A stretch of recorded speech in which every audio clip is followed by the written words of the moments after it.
Assalamu alaikum жамаат. Кандайсыздар? Ден соолугуңуздар жакшыбы? Жамаат, ушул эне бала уй сатууга чыгып атат. Көрүңүздөр, 3-чү баласы. Жайлоодон келди. Торпогу эркек.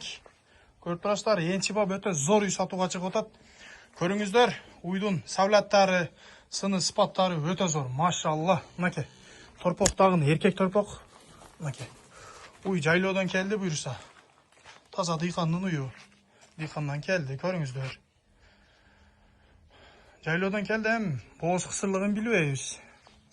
Оны Алла билет. Көрүңүздөр, мынакей ден соолуктары, главный уйдун жеп ичиштери жакшы. Сүтү, тону башы таза, ден соолугу жакшы уй. Мынакей көрүп турасыздар, торпок дагы эркек. Торпогу дагы даңгал торпок, эркек торпок. Мынакей. Эркек. Мынакей.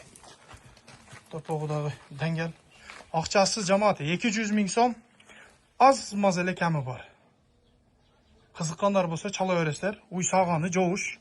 Мынакей селекке да саап көргүзөбүз азыр. Мынакей. Уйдун ден соолуктары, мына келе баштары 3-чү баласы. Торпок эркек. Мынакей.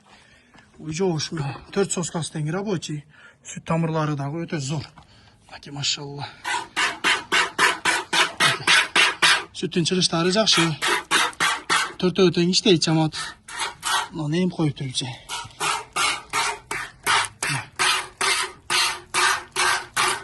Sütü dağı koyuk çakşı uydunçu. Uy gılavını tepeyt, süzbeyt. Uyda gram ayıp çok. Den soluğu жақшы жеп içi. Kızıkkanlar bolsa көрүңүздөр. Ençige жақшы мал жамаат. Торпогу эркек. Бооз кысылыгын эми Алла билет. Жайлоодо жүргөн. Мынакей торпок жақшы бирок. Мынакей көрүңүздөр. Кызыккан адамдар болсо чала бересиздер, буюрса. Бирок аз маз эле кеми бар жамаат. Акчасы 200 000 сом, адрес Кызылкыя караванында. Доставкаларды үйүштүрүп беребиз. Жет областка тең. Ойлонбостон чала бересиздер буюрса. Уйда грамм айып жок, жеп ич ден соолуктары жакшы. Азыркы учурда 9-10 литр сүтү бар экен, таза. Көрүңүздөр. Уй өтө зор уй.